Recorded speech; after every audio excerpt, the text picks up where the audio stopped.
Good morning, Tim. And by the way, Alice, as we say back east, I got you honey buns right here. All right? Take a look at how good those are looking. Here at Kosama, they make health your #1 priority. And speaking of health, everybody, 4 legs. We're going to walk like a dog. Come on. Just a little known fact, I believe those are the clothes you actually wore to work today, right? Yeah, tie and jacket. Yep.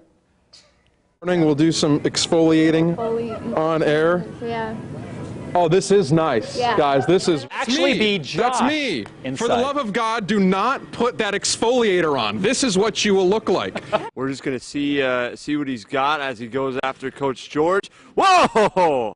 I would get back up, except I don't know how. We haven't learned. We're getting into the spirit 10 months early. In fact, we even decked out the live truck. So we're having a great time over here. We've been sampling beers all morning long.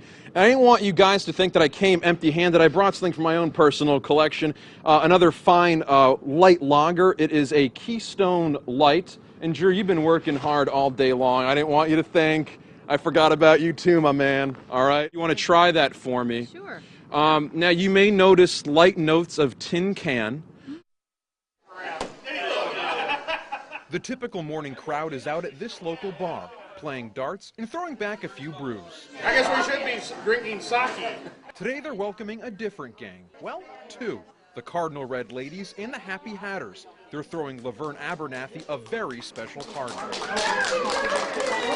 Her 100th birthday celebration. I think I told Laverne this was the first 100th birthday party we've ever had at Cocktails, and we've been in business as of next month 20 years. Now, you may not think that a pool hall bar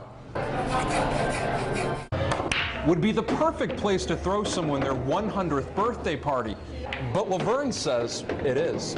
Well, it's quiet up here for one thing. That's the most important, I think, for a big group. Laverne is a Cardinal Red Lady. Her sister Betty, a Happy Hatter. And in the spirit of celebrating her big sister's latest milestone, both of their clubs are sharing this table. We've always been together. We do things that please us both. And Laverne says if we try, we might just be able to be here at a party just like this someday. I don't drink, I don't smoke. I have been happy life, and I think maybe that has a lot to do with it. It definitely does. Covering the corridor in Marion, Josh Scheinblum, CBS 2 News.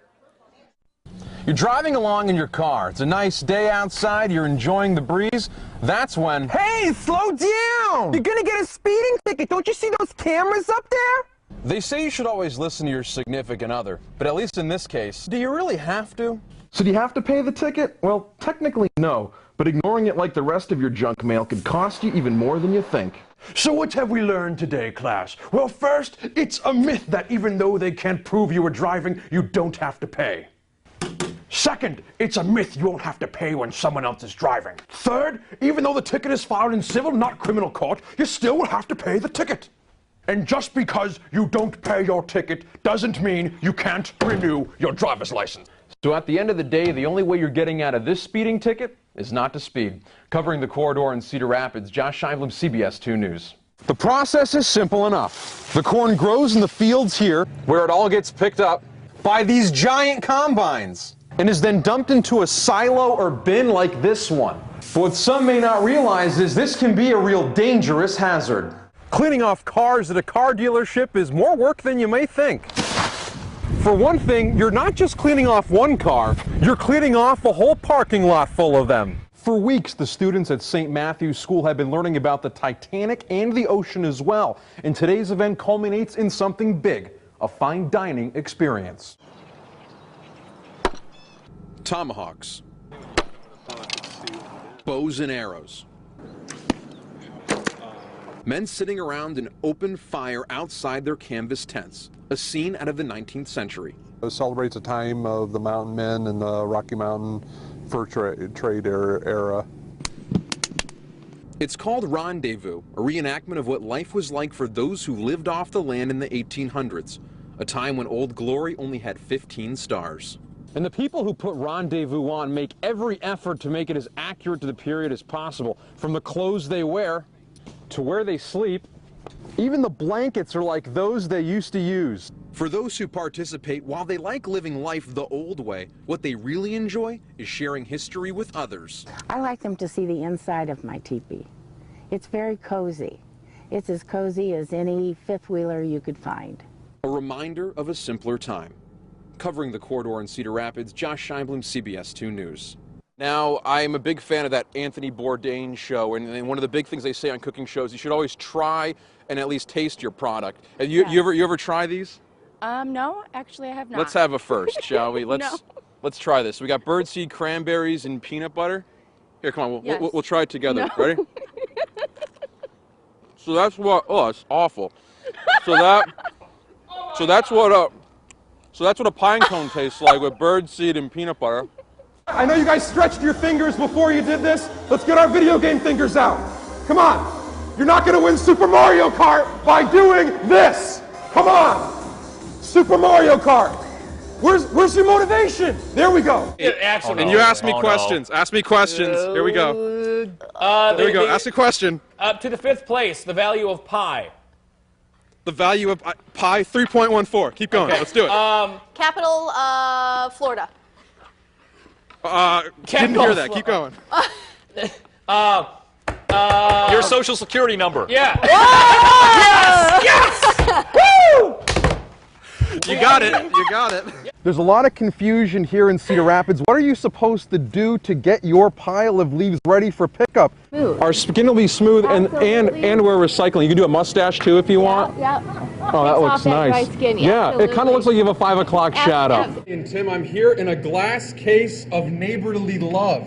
Now, what they're doing here at Pearson's Flower Shop and Greenhouse is they're giving away free flowers. So you can take a flower and give it to a friend. I'm going to give mine to my photographer, Drew. I love you, Drew. That's for you. Okay. People, do you know any single ladies I could give these to? I could probably give you a few names. All right, we'll talk after the show. We have to have my son help. All right, I'll take your son. We'll do what we can. We got some green stuff going on over here. People might want to watch out for the green stuff. Up here in Canada, we have some green stuff going on as well. All right, so if you go outside, you see green stuff, I would run away.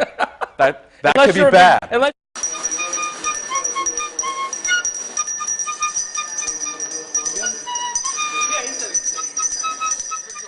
The sights and sounds of Christmas. Christmas is just 2 days away, and folks like the Kennedy family are outside Johnson County stores trying to fill kettles for the Salvation Army. 2008 was our first year, and it's been great because, especially coming off of college when you have finals and just that kind of stress, coming back to something that you've done and knowing it's going to help other people is just awesome. It's a family tradition.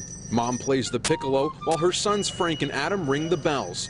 A true family affair. He rings the bell right in my ear. That's a little bit annoying. The last couple days before Christmas are usually big money makers for the Salvation Army, but this year there's a problem. There's not enough people to man these kettles. And the Salvation Army says it needs your help. For this to be successful, for us to raise as much money the next 2 days as we could, as this community could give to us, we need volunteers. If we don't have the volunteers, we're not going to make the money. But for now, the Kennedy family says they will continue to be out here for years to come, and that means playing the piccolo through the cold Iowa winter. The instrument gets more frozen than my lips. I would say that I'm pretty warm, but the instrument kind of freezes up. A small sacrifice to make a difference. Covering the corridor in Iowa City, Josh Scheinblum, CBS 2 News.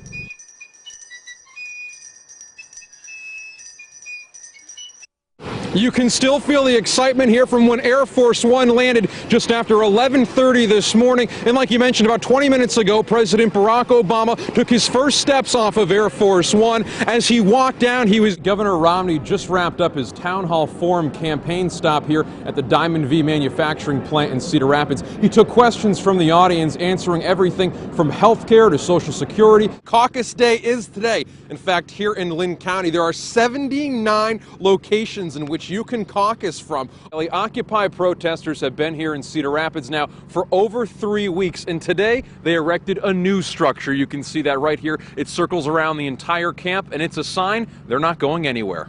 Are you sorry for what you did? Are you sorry? The same apology that the state needs to make to me for discriminating against me because of my color is the same apology I give. Now, Tiffany, Santorum also says that he thinks the Iowa caucuses is going to be just the kind of spark that his campaign needs to launch him into the White House. The whole purpose of this visit was to tout the president's interest in rural America and to listen to what it needs. So this is an opportunity for us to listen, to learn about what we need to do more of or less of, so that we can do a better job of strengthening a very important part of America. The White House's Economic Forum was a series of town hall-style meetings in which members of the community were given the opportunity to ask questions to the president. And we're talking about all the ways in which folks right here in the heartland are pioneering new methods of raising crops and earning more off the land. After the president spoke, guests broke up into groups, some of which the president sat in on. It was a wide-ranging discussion including jobs, education, and business loans.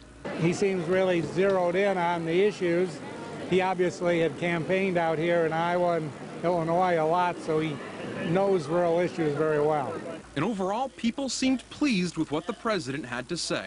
And they did a great job. They answered about 10 people's questions, and then we would move on. Another 10 people would talk to them about their issues that they are facing right now. Now, to show his commitment to rural America, President Obama today also announced a $550 million investment in the futures of bioenergy.